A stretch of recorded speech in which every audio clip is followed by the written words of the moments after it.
হাফিজুল মুহাম্মদ ওযু করে সাজদায় পড়ে আল্লাহর কাছে বলে, আল্লাহ তাআলা জানি আমার প্রতি আপনি খুশি নয়, কিন্তু আমি তো কৌশল করলাম আপনার উপর ভরসা করি।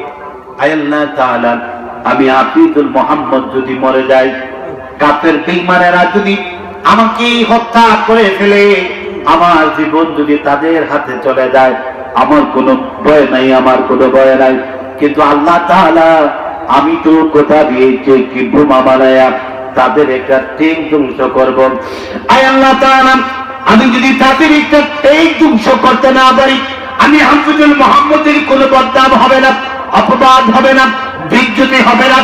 আল্লাহ, আপনার কাছে বলতে চাই, আপনার কোরআন কারীম আমার সিনায়, আপনার কোরআন কারীমের অপমান হবে, আপনার দ্বীনের অপমান হবে, আপনার বাণীর অপমান হবে। আয় আল্লাহ তাআলা, আমি বুঝি না, আপনি তো কোরআন কারীমের উসিলায় আপনার বন্ধু পয়গম্বরে আরবি আমার নবী জনাবে মুহাম্মদ সাল্লাল্লাহু আলাইহি ওয়াসাল্লাম কি আপনি কোরআন কারীমের উসিলায়, আপনি কোরআন কারীমের উসিলায় হিজরতের দিন রাত্রিবেলা ঘুম থেকে ওঠা আপনি আপনার বন্ধুকে বলেছিলেন, বন্ধু আমার ঘুম থেকে উঠেন, ইয়াসরিফের দিকে রওনা দেন, আর দেরি করবেন না। আপনার বন্ধু মুহাম্মদ সাল্লাল্লাহু আলাইহি ওয়াসাল্লাম ঘুম থেকে উঠি 2 রাকাত সালাত পড়ে দরজা খুলে যখন রওনা দিবেন, তখন দেখতে পেলেন ঘরের চতুর্দিকে কাফের বেঈমানেরা তীর নিয়া, বল্লম নিয়া, নেজা নিয়া, আধুনিক অস্ত্র নিয়া, ওই জামানা যত আধুনিক অস্ত্রতে সব অস্ত্র সজ্জিত হয়ে কাফের বেঈমানেরা আপনার বন্ধুর বিপক্ষে রেডি হয়েছে। আপনার বন্ধু ঘর থেকে বের হবেন আর কাফের বেঈমানেরা দুনিয়া থেকে বিদায় নেবে। আল্লাহ তাআলা, আপনার বন্ধু বলেছিলেন, আল্লাহ তাআলা, আমি তো ঘর থেকে বের হতে চাই, কেমনে আমি ঘর থেকে বের হব, আপনি আমাকে উপায় বলে দেন। আয় আল্লাহ তাআলা, আপনার বন্ধু বলছিলেন উপায়ের জন্য, আপনি আপনার বন্ধু বলেন, বন্ধুরে ঘর থেকে কম করে নাও, হাতে বালি নাও, সামনের দিকে নিক্ষেপ করো। আপনার বন্ধু বলেছিলেন, আল্লাহ তাআলা, আমি তো নিক্ষেপ করতে চাই সামনের দিকে, কিন্তু সামনের দিকে নিক্ষেপ করি একদিকে যাবে, যেদিকে নিক্ষেপ করব সেদিকে যাবে কাফের বেঈমানেরা তো আমার ঘরের চতুর্দিকে আছে। আল্লাহ তাআলা, আমি কি করব? আয় আল্লাহ তাআলা, আপনি উপায় বলে দেন আমার উম্মতের জন্য। যখন আমার উম্মতেরা বিপদে পড়বে, সেই বিপদের সময় আবার উম্মতেরা যেন আপনার উপায়কে অনুকরণ করে বেঈমান কাফেরদের চক্রান্ত থেকে দিনকে জিন্দা করতে পারে, আমার উম্মতের শিক্ষার জন্য আমাকে উপায় বলে দেন। আয় আল্লাহ তাআলা, আপনি আপনার বন্ধুকে বলেছেন, বন্ধু আমার, আপনি ঘর থেকে বের হন, ঘর থেকে আপনি বের হতে দেরি হবে, আপনার গোটা জিন্দেগি হেফাজত করতে আমি আল্লাহ 1 মিনিট দেরি করব না। কন্যা সুবহানাল্লাহ। আয় আল্লাহ তাআলা, এরপরে আপনার বন্ধু বললেন, আয় আল্লাহ তাআলা, আমি তো নিক্ষেপ করতে যাই একদিকে, কাফির বেঈমানেরা চতুর্দিকে, কি থেকে কি যেন হয়ে যায়, আপনি উপায় বলে দেন। তখন আপনি বলেছেন, বন্ধুরে, আপনি নিক্ষেপ করবেন একদিকে, আমি আল্লাহর দায়িত্ব হলো চতুর্দিকে কাফের বেঈমানদের চোখে চোখে পৌঁছে দেওয়ার দায়িত্ব আমি আল্লাহ। বুঝতেছেন কথা? আল্লাহর দায়িত্ব চতুর্দিকে। আয় আল্লাহ তাআলা, আপনার বন্ধু চলে গেলেন, মদিনায় চলে যাওয়ার পরে আপনাকে বললেন, আল্লাহ তাআলা চতুর্দিকে কাফের ছিল, আমি নিক্ষেপ করেছি সামনের দিকে, কেমনে কি হলো বুঝলাম না, আপনি একটু আমাকে বোঝায়া বলেন। আল্লাহ তাআলা তখন বলেছিলেন, বন্ধুরে, আপনি যখন বালিকণা গুলা শব্দের দিকে নিক্ষেপ করেছিলেন, তখন ওই হাতটা আপনার হাত ছিল না, হয়ে গিয়েছিল আমার কুদরতি হাত। আর আমি আল্লাহ তাআলা আমার কুদরতি হাত দ্বারা পৌঁছে দিয়েছি চতুর্দিকের কাফেরদের চোখে চোখে। হাফিজুল মুহাম্মদ বলে, আয় আল্লাহ তাআলা, আপনার বন্ধু বলেন কেমনে কি হলো আল্লাহ বুঝি নাই। তখন আপনি বলেছিলেন ওয়ামা রামাইতা ইয রামাইতা ওয়ালাকিন্নাল্লাহা রামা। আয় আল্লাহ তাআলা, তখন আপনি বলেছিলেন বন্ধুরে কাফির বিঈমানদের বিরুদ্ধে আপনি যে হাত দ্বারা নিক্ষেপ করেছিলেন বালি কণাগুলা, ওই হাত আর আপনার হাত ছিল না। ওই হাত যখন আমি আল্লাহর কুদরতি হাত হয়েছে, বলুন আল্লাহু আকবার। মুসলমান বন্ধুরা, সমাজে ফিতনা আছে না নাই? কথা কন আছে। জুলুম আছে, নির্যাতন আছে, আছে না নাই? যেখানে ফিতনা, যেখানে অন্যায়, যেখানে জুলুম, আল্লাহর উপর ভরসা করে দাঁড়াবেন। খোদার কসম করে বলি, বেলা যেতে সময় লাগবে, আপনার দাঁড়ানো আল্লাহর কাছে কবুল হতে সময় লাগবে। কথা কন একটু তুলি শরীফ পড়ুন। আল্লাহুম্মা সাল্লি আলা সাইয়্যিদিনা মাওলানা মুহাম্মদ ওয়া আলা আলি সাইয়্যিদিনা মাওলানা। আর জোরে পড়ুন আল্লাহুম্মা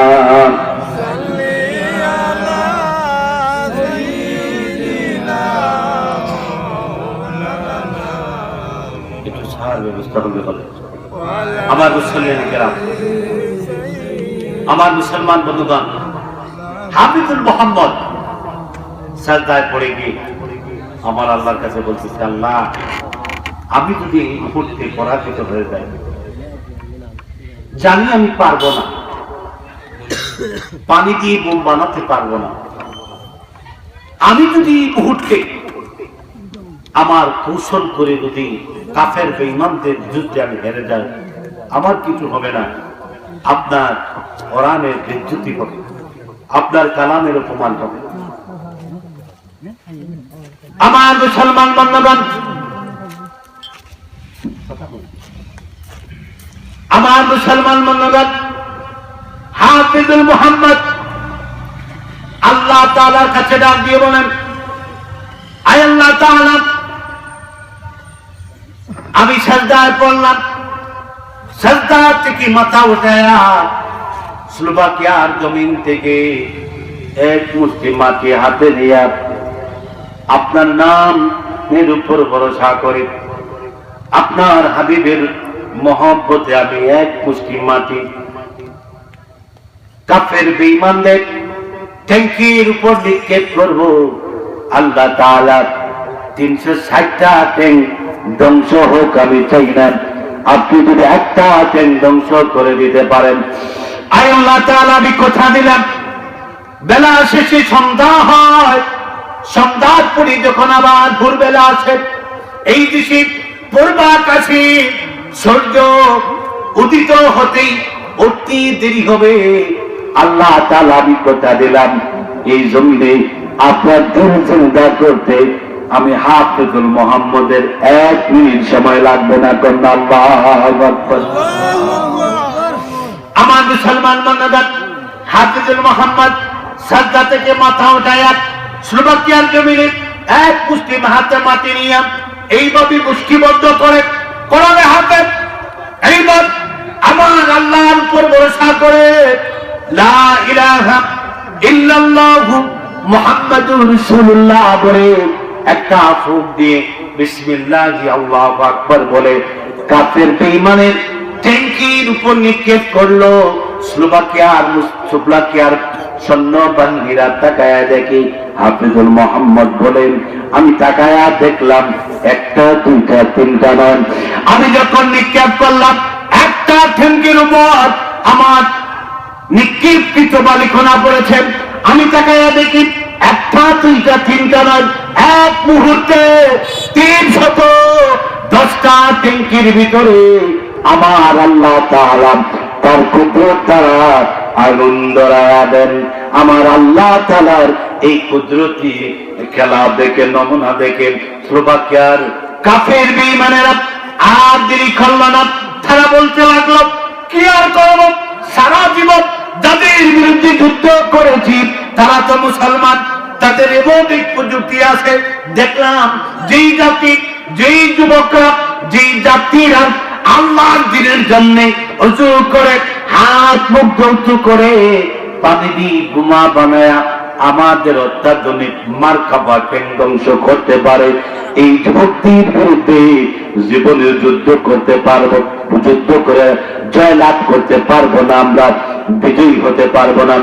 সুবাকিয়ার সৈন্যবাহিনীরা সবাই হাফিজুল মুহাম্মদকে জড়ায়া ধরে বলতেছে, হাফিজুল মুহাম্মদ রে, বুঝতেছি এটা তোমার কোন কুদরতি নিদর্শন না, তোমার কোন পাওয়ার না, আমরা বুঝতেছি এইটা কোন অলৌকিক শক্তি, এটা কোন অলৌকিক শক্তি, আমাদের মনে হয় আসমানি শক্তি। হ্যাঁ যুবক, আমরা আর ইসলামের বিরুদ্ধে যুদ্ধ করতে চাই না। যুবক, তুমি যে আল্লাহর কুদরতি শক্তি প্রদর্শন করেছো, ওই শক্তি আমরা চাই, ওই শক্তির মালিকের খুশি চাই, ওই শক্তির মালিকের গোলামি করতে চাই, আর দেরি করতে পারবো না। স্লোভাকিয়ার এই সৈন্যবাহিনীরা বলল, হাফিজুল মুহাম্মদ রে, আমরা এই মুহূর্তে ওই শক্তি চাই, ওই আল্লাহর খুশি চাই, ওই আল্লাহকে মানতে চাই, ওই আল্লাহর উপর ঈমান আনতে চাই। ওই আল্লাহর উপর ঈমান আনতে হলে কি করতে হবে? হাফিজুল মুহাম্মদ বলেন, ওই আল্লাহর উপর ঈমান আনতে হলে বেশি সময় লাগবে না, যুদ্ধ করা লাগবে না, ফাইট করা লাগবে না। তোমরা যদি আমার ডান হাতের উপর তোমাদের হাত রেখে এই মুহূর্তে যদি কালেমা পড়ে নাও, আমি কথা দিলাম রে, আমার আল্লাহ তাআলা তার কুদরতি শক্তির ভিতরে তোমাদেরকে কবুল করে নেবেন। বলুন আল্লাহু আকবার।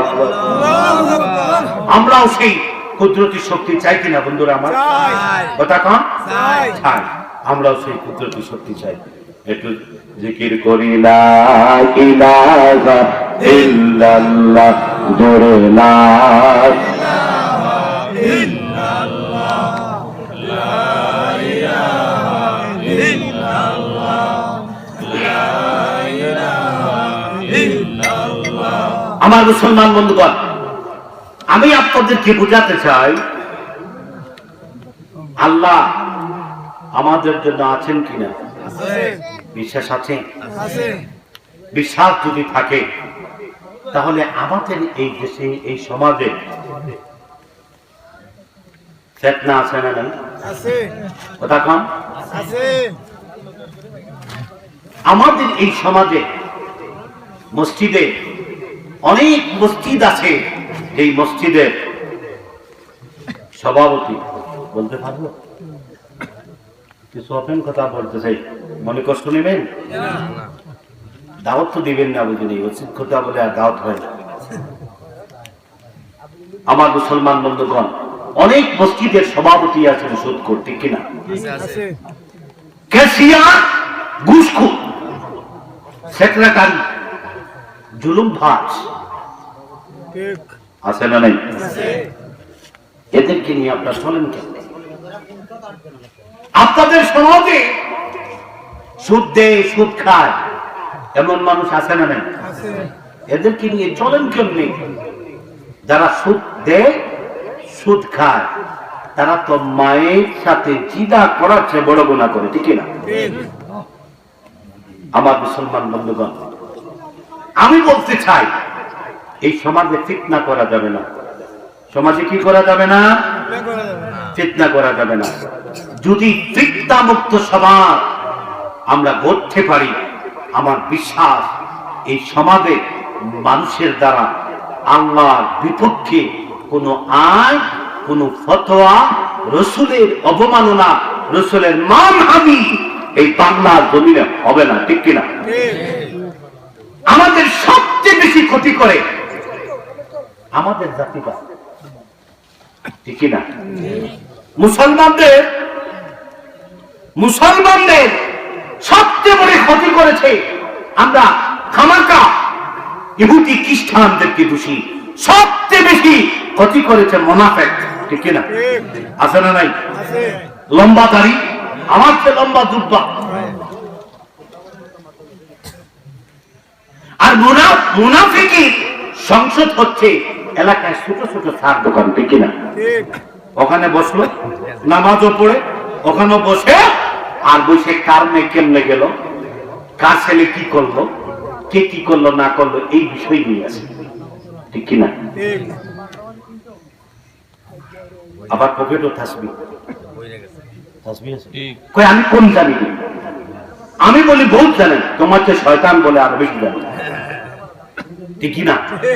শয়তান জানে না? শয়তানের বুদ্ধি কম না বেশি? আমাদের বাবা থেকে বেশি, ঠিক না?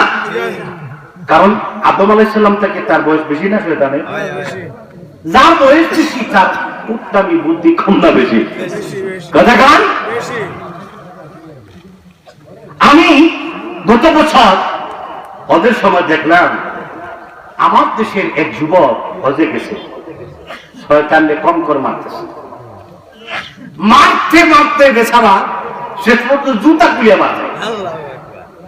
আমি বলে বলে বান্ধবরে ভাই, ওই জায়গায় শয়তান মারতে গেছো জুতা দিয়া, ওই জায়গায় নামাইয়া আমার দেশে আসো, এলাকায় সবচেয়ে বড় শয়তান তারে জুতা দিয়ে বিড়াও, ঠিক না? আমার মুসলমান বন্ধুগণ, আমি আরো কিছু কথা বলবো। বলুন, আমরা যারা এখানে বসে আছি আমরা মানুষ কিনা? হুজুর আইছে মানুষ। আর কত সময় নেব? আমার শেষ কিন্তু হুজুরে চলে আসবেন না। আমার মুসলমান কতজন দুইটা আমি দেখা আমার বলবেন, আর যদি ওয়াজ ভালো না লাগে তো বলে তখন আপনার কি কষ্ট পাইছেন? আমি বলতে চাই, আপনারা যারা এখানে বসে আছেন বলুন আমাদের পরিচয় মানুষ কিনা? মানুষ তো আপনারা বলতেছেন মানুষ, রব বলেছেন উলাইকা কাল আনাম বাল হুম আদাল, আপনাদের পরিচয় মানুষ। আল্লাহ বলছেন না, ওরা মানুষ না, ওরা জানোয়ারের চেয়ে নিকৃষ্ট, মাঝে মাঝে তার চেয়ে আরো বেশি খারাপ, ঠিক কিনা? কারণ আমার এই সমাজে এমন মানুষ আছে এক কাপ রং ছাগায়া এদিকের বিশাল মুহূর্তের বিরুদ্ধে ওই দিকে নিয়ে যায়, আসে না? না কথা কম। এরা নামাজ পড়লেই কি আর না পড়লে কি? আগে মানুষ হতে, আমরা কার গোলাম? আল্লাহর গোলাম। আল্লাহর জমিনে এসেছি আল্লাহর বন্দেগী করার জন্য। আমার মুসলমান বন্ধুগণ, আল্লাহর যদি গোলাম হন সব ক্ষেত্রে আপনি সাহায্য পাবেন। কেমনি আপনি সাহায্য পাবেন তার একটা বিষয় আমি তুলে ধরছি। আজ থেকে ১,৫০০ বছর পূর্বে আপনার আমার নবী মুহাম্মদ সাল্লাল্লাহু আলাইহি ওয়াসাল্লাম কোন একদিন আসরের নামাজে, আসরের সালাতের পরে মসজিদে নববীর বসে বসে সাহাবায়ে কেরামদেরকে বলতেছেন, ও আমার সাহাবীরা, তোমরা শুনে রাখো, আগামী দিন আমি আমার আল্লাহর পছন্দকৃত এমন এক যুবকের হাতে ইসলামী পতাকা আমি মুহাম্মদুর রাসূলুল্লাহ উঠায়া দেব। খায়বারের যুদ্ধে প্রতিদিন মুসলমানরা লড়াই করে বিজয় আসে না, এমন এক যুবকের হাতে আমি ইসলামের পতাকা উঠায়া দেব। সেই যুবককে আল্লাহ রাসূল একটু বেশি ভালোবাসেন, আল্লাহ একটু বেশি পছন্দ করি। আমি দিনের নবী মুহাম্মদুর রাসূলুল্লাহ বলতেছি, ওই যুবকের হাতে ইসলামের পতাকা উঠায়া দিতে দেরি হবে। আমার আল্লাহর পক্ষ থেকে খায়বারের যুদ্ধে মুসলমানদের জয় আসতে দেরি হবে না। কন্যা আল্লাহু আকবার। আমার মুসলমান বন্ধুগণ, হযরত আবু বকর বলেন, হযরত ওমর বলেন, হযরত উসমান বলেন, সারা রাত চিন্তায় ছিলেন, একবারও ঘুমান নাই। এই বলে চিন্তায় ছিলেন। আল্লাহর পছন্দকৃত যুবক, রাসূলের ভালোবাসার যুবক, আগামী দিন ফজর বেলা ফজরের সালাতের বলে আল্লাহ রাসূল পরিচয় করে দিবেন, তার হাতে ইসলামের পতাকা তুলে দিবেন। আমি আবু বকর বলেন, আমি আবু বকরই যদি ওমর বলেন, আমি ওমর যদি ওসমান বলেন, আমি উসমান যদি আলী উসমান বলেন, আমি উসমান যদি আল্লাহর পছন্দকৃত এই যুবক হতে পারি, তাহলে আবার জীবন ধন্য হয়ে যাবে। সকালবেলা ফজরের সালাতের পরে আল্লাহর পয়গম্বরে আরবি ফজরের সালাতের পরে চতুর্দিকে তাকায়া সাহাবায়ে কেরামদেরকে বলতেছেন, ও আমার সাহাবীরা রে, আমার সাহাবী আলী কোথায়? আলীকে দেখতে পারতেছি না। একজন সাহাবী দাঁড়ায়া বললেন, ইয়া রাসূলুল্লাহ, আলীর চুল উঠেছে, শরীরে জ্বর এসেছে। আলী দাঁড়াতে পারেন না, এত বেশি জ্বর এসেছে, এই জন্য ফজরের সালাতে আসতে পারেন নাই। ইয়া রাসূলুল্লাহ, আলী তো নামাজে আসেন নাই। আমার নবী বলেন, দুইজন সাহাবীকে পাঠাইয়া দিলেন, যাও আলীকে নিয়ে আসো। দুইজন সাহাবীর কাঁধের উপর ভর করে হযরতে আলী যখন মসজিদে নববীর ভিতরে প্রবেশ করলেন, আল্লাহর পয়গম্বর হযরত মুহাম্মদ সাল্লাল্লাহু আলাইহি ওয়াসাল্লাম আলীকে দেখে বললেন, আলী কি হয়েছে তোমার কি হয়েছে? আলী বলেন, ইয়া রাসূলুল্লাহ, আমার প্রচন্ড জ্বর এসেছে, আমি দাঁড়াতে পারি না, আমি চোখ খুলতে পারি না, চোখে দেখি না, আমার চোখ উঠেছে। আল্লাহ রাসূল বলেন, আলী তুমি আমার কাছে আসো। হযরত আলীকে আল্লাহর পয়গম্বরে আরবি কাছে নিয়ে থুতু মোবারক চোখে লাগালেন, জড়ায়া ধরলেন, মাথা হাত দিয়ে মুলিয়ে দিলেন। হযরত আলী বলেন, ইয়া রাসূলুল্লাহ, আমার শরীরে দেখি এখন জ্বর নাই, আমার চোখে ব্যথা নাই, আমার চোখ ভালো হয়ে গেছে। আল্লাহর পয়গম্বরে আরবি রাসূলুল্লাহ সাল্লাল্লাহু আলাইহি ওয়াসাল্লামে কমল মুবারকে একটা কম্বল থাকতো, রুমালের মতন, কম্বলের মধ্যে একটা রুমাল থাকতো, গামছা থাকতো, পেঁচিয়ে রাখতেন। হযরত আলী বলেন, আল্লাহ রাসূল তার কমল মুবারক থেকে সেই কম্বল কানাম, গামছা কানাম আমি আলী কমরের ভিতরে নিজ হাত দ্বারা সুন্দর করে পেছায়া দিয়ে বলেন, আলী রে, ইসলামের পতাকা তোমার হাতে তুলে দিলাম। আল্লাহ তোমাকে এত বেশি পছন্দ করেন, আল্লাহর হাবিব মুহাম্মদ রাসূলুল্লাহ তোমাকে এত বেশি ভালোবাসেন। আমার বিশ্বাস, যতক্ষণ পর্যন্ত আমার হাত দ্বারা এই কম্বলখানি তোমাকে পেঁচিয়ে দিলাম, যতক্ষণ পর্যন্ত তোমার কোমরে আমার এই কম্বল কানা থাকবে, রুমাল কানা থাকবে, ততক্ষণ পর্যন্ত দুনিয়ার কোন পালোয়ান তোমাকে ধরাশায়ী করে জমিনে ফেলে দিতে পারবে না। আল্লাহু আকবার।